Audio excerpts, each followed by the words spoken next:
We've learned how to talk to people, now we need to learn how to talk to computers. Welcome to Objective 4.8, the basics of scripting. A script is simply a digital recipe, a set of instructions that automates boring, repetitive tasks so you don't have to do them manually. First, let's learn the languages.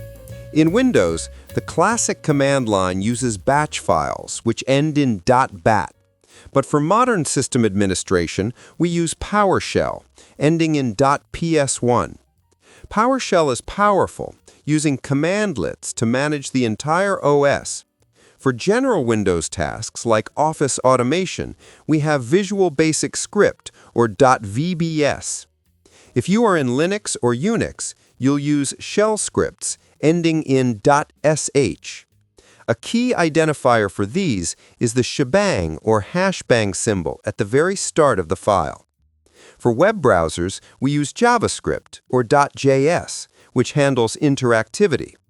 And for cross-platform automation that works on Windows, Mac, and Linux, the king is Python, ending in .py.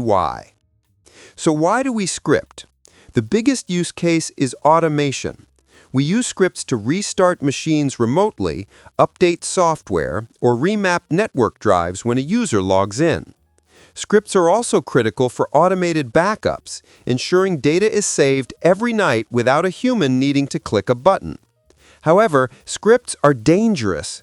Because they execute commands quickly across many systems, a mistake spreads fast.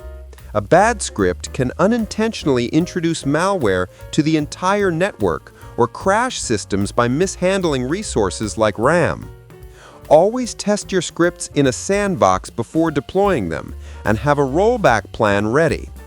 To summarize, use .bat and .ps1 for Windows, .sh for Linux, and .py for cross-platform tasks. Scripts automate updates and backups, but must be tested carefully to prevent widespread crashes.